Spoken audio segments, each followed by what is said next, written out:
ay iiwanan ang kanyang career at pipiliin niya na tumira sa isang lugar na hindi niya kilala ang mga tao. Ano kaya ang nagtutulak sa kanila upang ang mga mahal sa buhay, kayamanan, ari-arian ay itabi dahil merong mas malaking panawagan. I believe it was Paul who said in Philippians chapter 3, he was from the tribe of Benjamin, a Hebrew of Hebrews, touching the law, blameless. He was a Pharisee. But he said, but I count all those things that die, or animal manure, dumi ng hanap. And he said that I may win Christ. And that's the reason, I believe he said in Philippians 1:21, for me, to live is Christ, and to die is gain. Amen. A beautiful song. It is not for me to build my name. That is. And so today, we're going to hear our speaker from Israel. Almost 4 years. Laboring in the field. At ulitin ko mga kapatid, yung sinabi ko sa inyo ng siguro a week ago, that their labor is not in vain because they are reaching the Jewish people. Tayo bilang Pilipino. They were the ones that were given by the Lord to proclaim the gospel to all nations, but they deserted God. They abandoned God's commandment to them. And here we are. One of the missionaries who took courage, who left everything behind. As a result, beloved, ng inyong support, faithfully, we have one soul who God saved, a Jewish person, graduated from Bible college last May, I think. And kung hindi po tayo tumulong at tumutulong sa pagbibigay sa mga missionary nito, perhaps hindi natin mababalitaan yung pangalan ng Budyo. They are still reaching one step at a time, one soul at a time. And I praise God for Brother Berenstein. He is now our brother in the Lord. And I hope someday, when you come back, please bring him to our church. Amen. And I believe, lalo pa tayong mahahamon ng salita nito. So without further ado, let me call our missionary to Israel. I don't know, in Tel Aviv or Jerusalem, to come, preach to us and challenge us from the Word of God. Salamat po sa tubig. Hindi na po mawawala ang reward nyo. Sabi sa Bible kasi pag nagbigay ka ng tubig, okay, sa mga sugo ng Panginoon, your reward will no longer be lost. Salamat po, Pastor, sa inyong binigay na pagkakataon sa amin na makarating po dito. Thank you also, Ma'am, that you are also behind. Okay? So, salamat. And again, sa mga wife, it's really beautiful that you are supporting your husband. Okay? So, kayo po ang ano pa? Mamaya makikita nyo anong nangyayari sa ministry dahil may babae. Okay? So, I'm going to give the report. Ganyan lang talaga yung palang araw. Okay? Bullet day. Kakaroon ka din. Okay? Pero sabi ni Pablo, okay? Naging single ka. I'd rather that you follow me. Okay, so just kidding. And it's much better to have really somebody with you. Somebody said if you want to really finish quickly, go there alone. But if you want to reach farther, bring someone with you. So, any volunteer? Ma'am, okay. Nasa mabuting kamay po kayo. Okay, so, pinapainom ako ni Mrs. Today or wife. Salamat. At again, we're not supposed to be here in Dubai. Actually, layover lang po namin. Dahil ngayong Hodyo nag-graduate sa Israel. Ako lang ang teacher sa ating satellite. And then, dahil nag-graduate siya, dinala ko na siya sa Pinas para doon ang graduation. So that's the setup.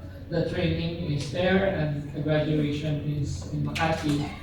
Pag-satellite, okay, satellite Bible Baptist, satellite Bible College. So that was May 26 and graduation na May 29 and yun, lumapit siya. Kahit si Pastor Navi was so joyful. And then 2 weeks lang sila, kami 3 weeks. Sila pag-uwi nila ng Israel, the day after, full-blown yung gera. Kasi nung umalis naman kami doon, may gera na kami since nung dumating kami din. Naging lagi na sa regular visits kami. Yung mga missile na yan, yun ang aming alarm clock. Okay, especially in the 3 a.m. At yun ngayon lang talagang matindi.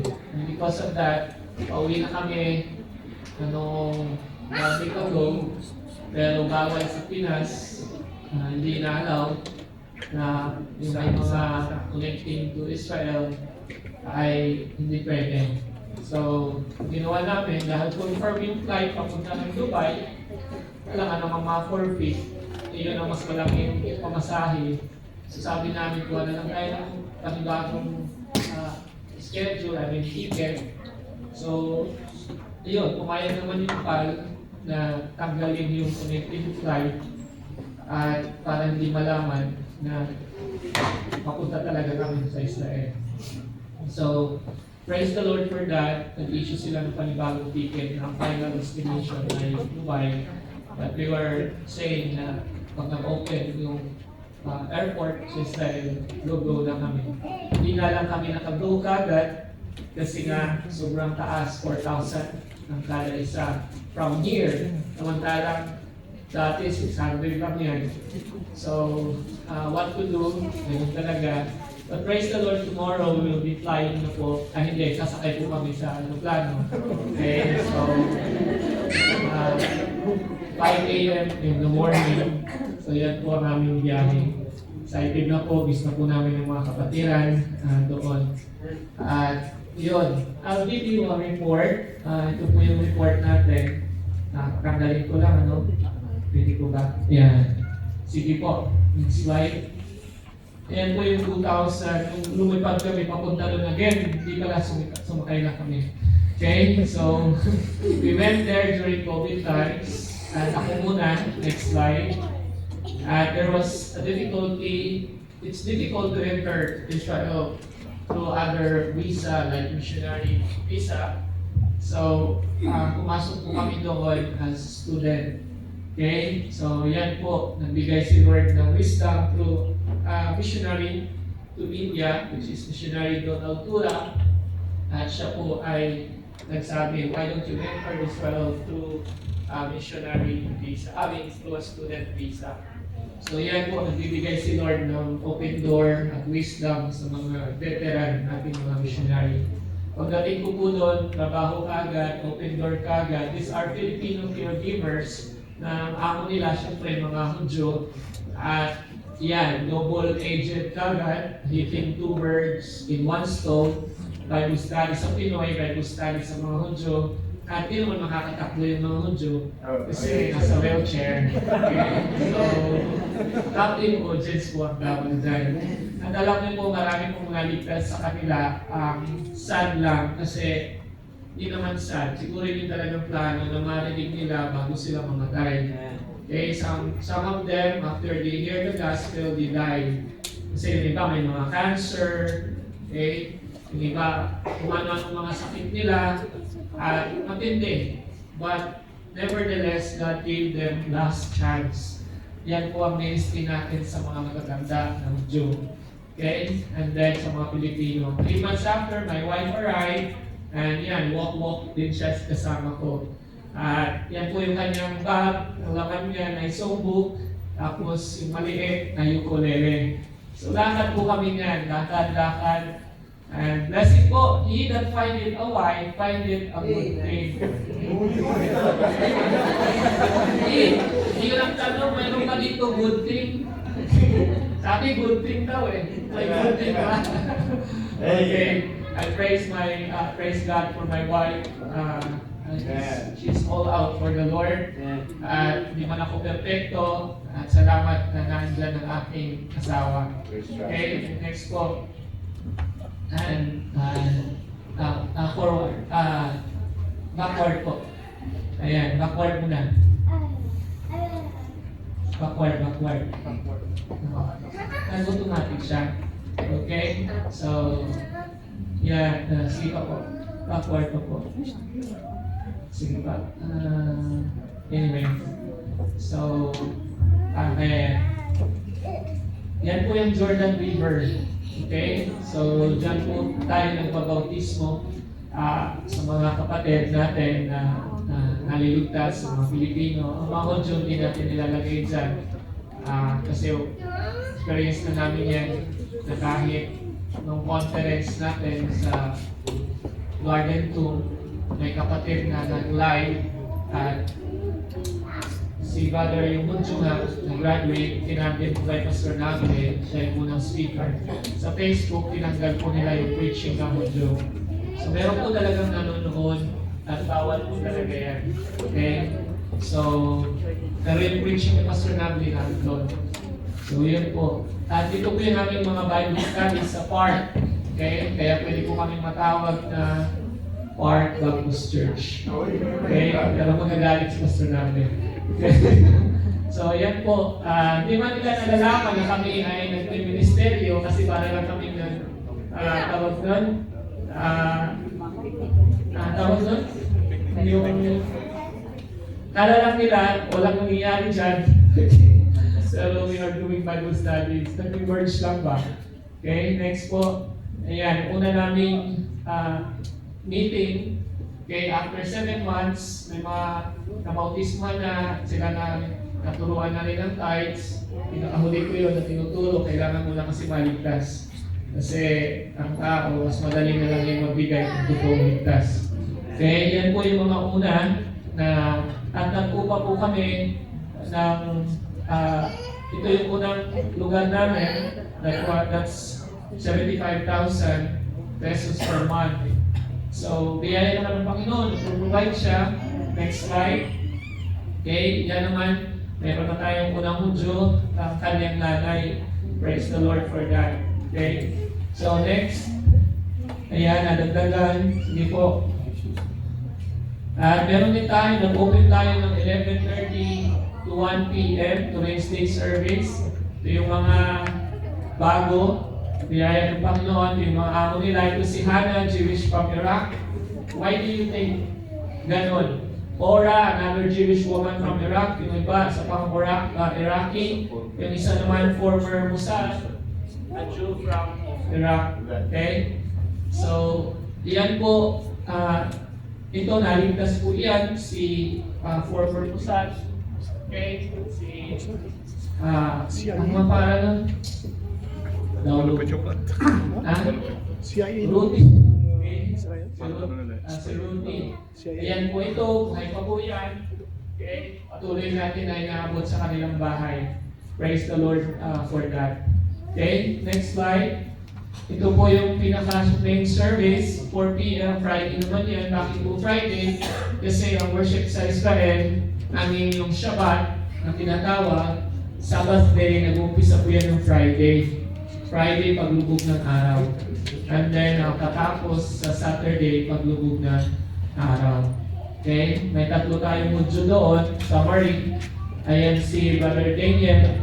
Okay? Si Brother Berenstein. Ito si Shmuel. And you will know, ito ay single din. So, mamaya, papakita ko sa inyo ba na up close and personal. Next slide. Ayan, ating Friday service dahil Baptist, katapos ng service, may kainan. Okay? Diba? Minsan, nauna nga eh. Next slide po.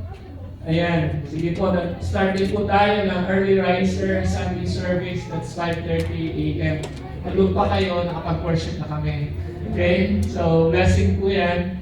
Nag-umpisa din po tayo sa BBC Jerusalem kasi sa Tel Aviv kami. And then, after ng early riser service, biyahe kami ng Jerusalem for the worship service 12 to 3. Another open na naman yan.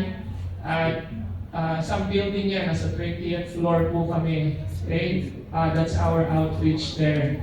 That's the first preaching. Noon pa, nung natuturo pa ako sa kanya ng homiletics, practice preaching. That's Brother Berenstein. Next slide. Ayan, kain na naman. Alam nyo na. Next. Okay? Mahal ng Diyos ang mga Hudyo. Pero hindi lang yan. Next slide. Ang mga Arabo din. These are Arab people. Actually, they're the first people na na-share namin ng gospel nung nag-land kami sa Israel. Nung nag-land ako. Hindi ko pa nami-meet yung mga Pinoy. Sila na-meet ko na nakapagbahagi na ako sa kanila.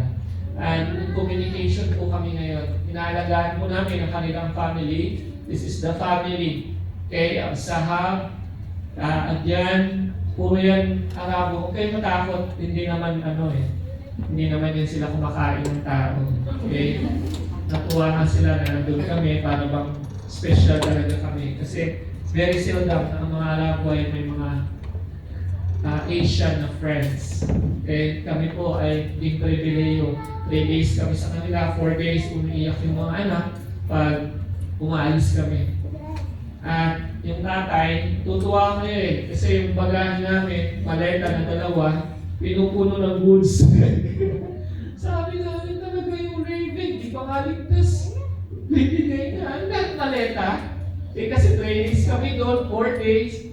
Tapos sumunod na punta namin, isang maleta na lang galing natin, para wala na silang panggalyan. Kasi hindi naman tayo pumunta dyan, ayaw natin isipin na gano'n. Aba, ganun pa rin ang ginawa, plastic. Okay, pero... May direction? May direction? Hindi. Okay, we are reaching the Jews and Gentiles. Okay, next po. Ito yung ating baptism. Pag sinabing baptism, sabi ko sa kanila, walang tour kung walang baptism. So, kasi yung iba nagiging main ang tour, hindi gawain. That's my principle. Wala tayong ikot kung hindi tayo walang mapabautismo. So, yan po yung mga kapatid na nagpabautismo. Next. Ayan, pinakauna. Ayan, ito, widow. Okay? At widow of Seraphat, 2 anak, maraming utang, pero yun ang unang nag-tithes. Okay? So, biyaya ng Panginoon. Next. Yan po sila. Next. Next. Next. Ayan, nakita nyo bakit ang dumi-dumi? Nakita nyo ba sa Bible si Naaman? Di ba kay Keto? Tapos ayaw niya magpalublog. Bakit? Yan po ang Jordan River. At least alam niyo na ngayon ang context. This is the Jordan River. Next slide. Okay, at may malinis naman na part, pero maraming tilapia dyan. Okay. Special, sabi ng mga tourists, wow, ngayon makikita na natin yung St. Peter's fish. Yung pala, tilapia. Ito! Next slide. Okay po, sige po. Tutos yan ang ating Panginoon. Next. Ito naman yung sa pa. Okay, Sea of Galilee, Capernaum, the town of Jesus. We were able to go there by the grace of God. Next slide. Ito nga po yung ating nung nag-umpisa kami with Brother Berenstein, one-on-one at saka online sa kanya. Pinupuntahan namin siya sa Jerusalem, Bible study, and then follow up sa online. Next slide. Nadagdagan yung Bible school na yan, kasama na yung mga Pilipino sumama na rin. Kasi sabi ko kung magtuturo lang din naman ako, mas maganda, meron pang ibang makakapakinig. Okay? So, by the grace of God. Next slide. Nadagdagan po tayo, yun niya, si Shmuel. Yan po si Shmuel, kahit ngayon, tawag ng tawag sa akin. At siya po ay nag-aaral din sa ating satellite Bible School. At ang tawag dyan, Shmuel. Ayaw niyo magpatawag ng Samuel kasi English daw yun. Shmuel sa Hebrew. Next. At siya po ay single. 36 years old, naghahanap ng Pilipina. Okay? Huwag kayong mag-alala. Nag-aasa mo pa eh. Single! Ang hanap mo eh, no. Single. Ganun. Ini-volunteer. Ako po yung kanya Eliezer. Totoo. Okay? Nagbabible study nga kami. Nagdamit pa yan. Bumili yan sa temo ng flag. 36 years old. Pwede ba nominate? Anong flag? Bumili ng flag. Tapos, flag ng Philippines. Sa dulo. Okay? So, yan po. Gusto niya talaga. Nag-aaral talaga siya ng language ng Pilipinas. Okay? Because he wants to marry a Filipina. Next slide. At kadagdagan ko ng online Bible study natin, Wednesday, 1:20 p.m. naman. All Filipinos naman yan. From other countries, Russia, etc. Okay? At ito yung ating mga LGBT group na naabot sa kaya ng Panginoon. Ito si Brother John, muntik na yan, mamatay, nagpagawa na sa akin ng last will ng Testament sa umpisa ng Bible study, pasok dito, labas dito, nung na-hospital, naging seryoso. Okay? Nung kami nag-Bible study sa hospital at naligtas. Okay? Kaya yan ng Panginoon. Next slide.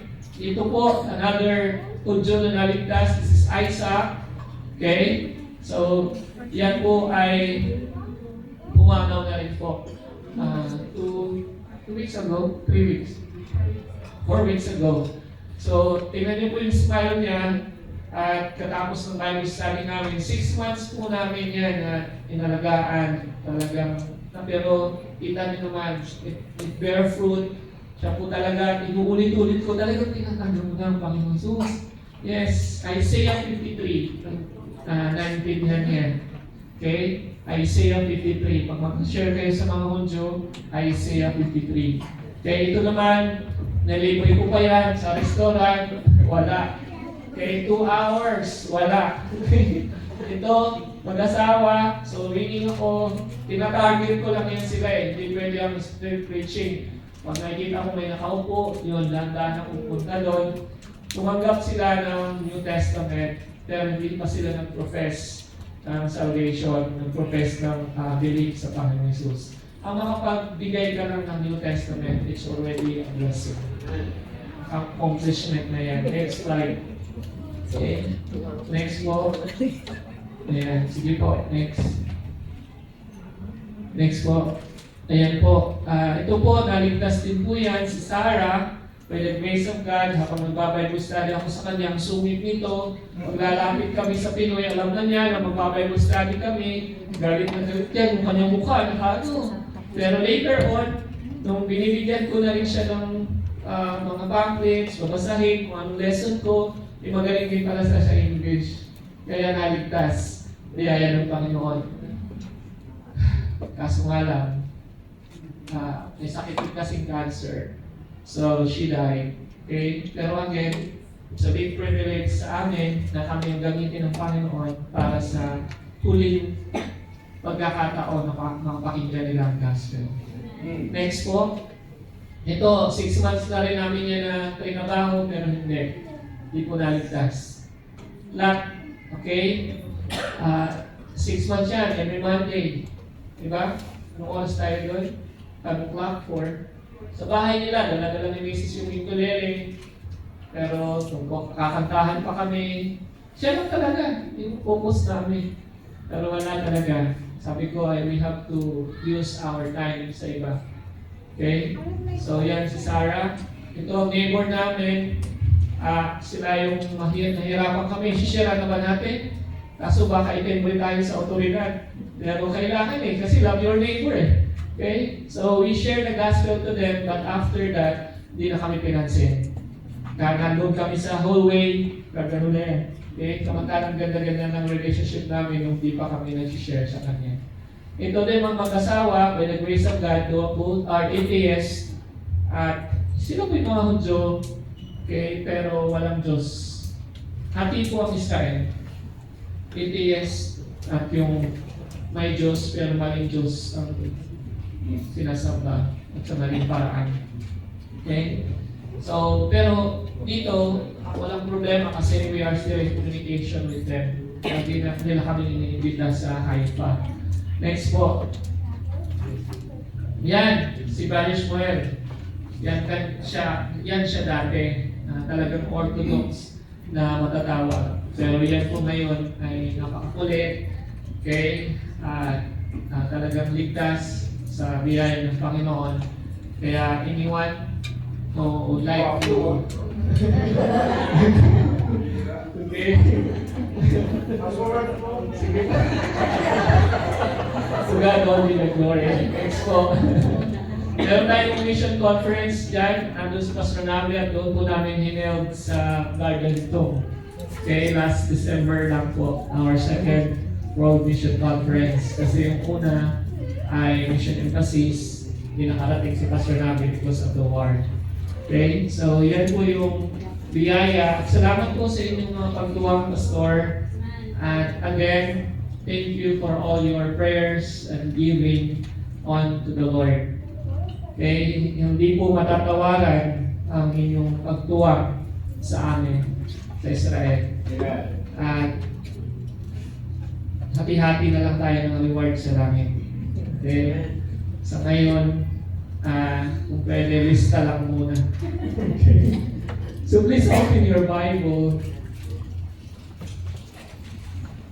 The children who sang or rendered the song confirm the message that I have to bring to you